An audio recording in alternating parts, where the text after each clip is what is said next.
नमस्कार, आप देख रहे हैं नवभारत टाइम्स और मैं हूं आपके साथ केशव। एक बार फिर से आपके सामने उन सवालों के साथ मौजूद हूं जिन सवालों को लेकर बिहार की राजनीति गरमा रही है। राजनीति में सवाल उठ रहे हैं। बिहार में राजनीतिक हलकों में जो है एक सवाल खड़ा हो रहा है और लोगों के मन में भी सवाल है कि आखिर ये रिश्ता क्या कहलाता है। दरअसल नीतीश कुमार के रिश्ते आरजेडी से और महागठबंधन यानी जो इंडिया गठबंधन है उससे हैं, लेकिन उन रिश्तों में कहीं ना कहीं देखने को मिल रहा है कि कई ऐसे मौके देखने को मिले हैं जब उन रिश्तों पर सवाल उठते हैं। दरअसल ये बात हम इसलिए कह रहे हैं क्योंकि प्रधानमंत्री से नीतीश कुमार की मुलाकात हुई G20 की बैठक के दौरान। उसके बाद से ये सवाल उठने लगे। उसके बाद कई एक मौके आए जिसके बाद जो है सवाल तो बनते ही हैं।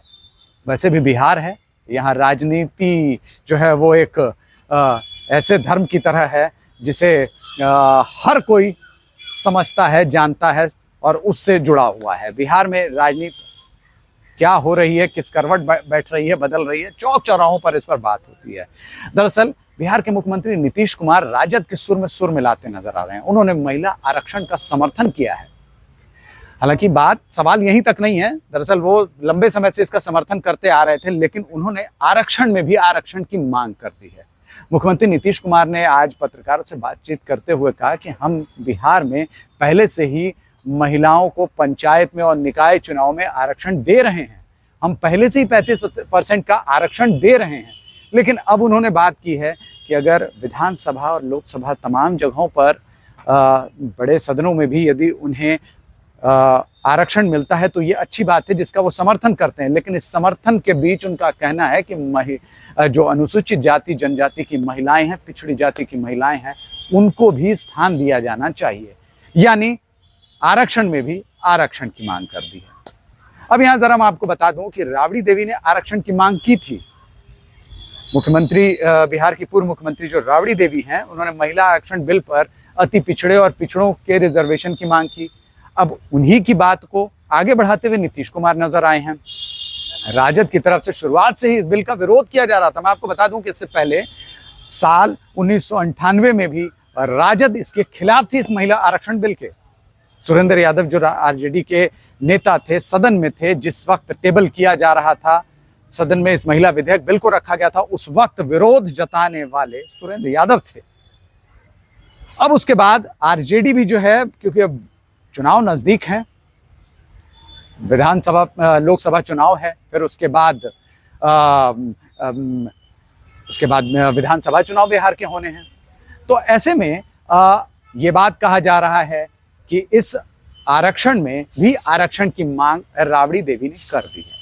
राजद की तरफ से अपना स्टैंड क्लियर किया गया है और कहा गया है कि इस आरक्षण में भी आरक्षण दिया जाए।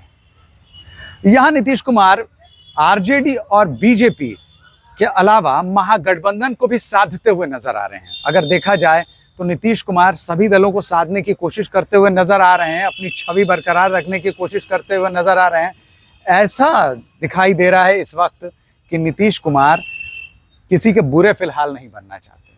अगर कायदे से देखा जाए, करीब से देखा जाए, तो नीतीश कुमार कहीं ना कहीं बीजेपी के झुकाव में, बीजेपी के करीब और बीजेपी से जो उनकी नजदीकियां हैं वो जरूर दिखाई देती हैं।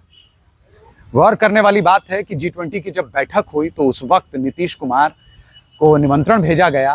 प्रधानमंत्री नरेंद्र मोदी के साथ उनकी मुलाकात हुई। जो बाइडेन से प्रधानमंत्री नरेंद्र मोदी ने उन्हें मिलवाया और उन्होंने खुद आकर बताया कि 4 घंटे तक दोनों एक साथ बैठे। उसके बाद से नीतीश कुमार का मन, मूड, मिजाज कुछ बदला ही सा नजर आया। नालंदा में एक बड़ा कार्यक्रम हुआ, संस्कृति से लेकर, बिहार की सभ्यता संस्कृति से लेकर जुड़ा एक बड़ा कार्यक्रम आयोजित किया गया, जिसमें पूर्व राष्ट्रपति रामनाथ कोविंद पहुंचे थे। उस वक्त भी नीतीश कुमार की नजदीकियां बीजेपी के पूर्व राष्ट्रपति से ज्यादा ही दिखाई दी।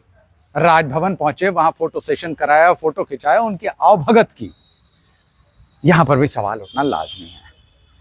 देखिए, ये 2 मौके मैंने आपको बताए जब बीजेपी से नीतीश कुमार की नजदीकियां जो है, नीतीश कुमार अपनी नजदीकियां बढ़ाने की कोशिश करते हुए नजर आए। तीसरे मौके की बात कर लेते हैं, जब महागठबंधन यानी इंडिया गठबंधन की तरफ से इंडिया गठबंधन की तरफ से जब पत्रकारों की एक लिस्ट जारी की गई जिनका बाइकॉट किया गया, जिन्हें शामिल अपने उनके डिबेट्स में न जाने के लिए कहा गया, उस वक्त भी नीतीश कुमार ने इंडिया गठबंधन का खुलकर विरोध कर दिया।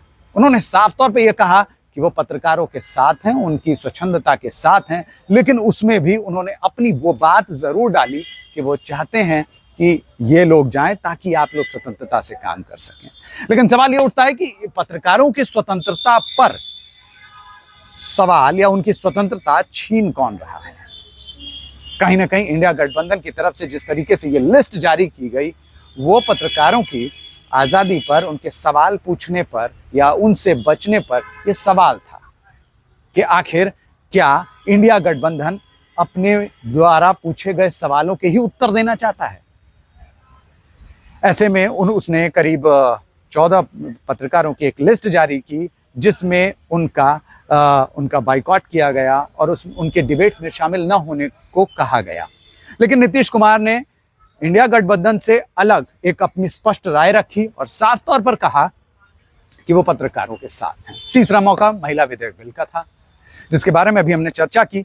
महिला विधेयक बिल के पूर्ण रूप से जो है नीतीश कुमार ने उसका समर्थन किया और ये भी कहा कि वो इस बिल के समर्थन में है। महिलाओं को आरक्षण देने की वो बात कर रहे हैं और चाहते हैं कि महिलाओं को जो आरक्षण दिया गया 33% या दिया जा रहा है वो बिल्कुल सही है और इस बिल के वो समर्थन में है। उनके नेता, जेडीयू के नेता ललन सिंह ने भी स्पष्ट तौर पर कहा कि वो इस बिल के समर्थन में है।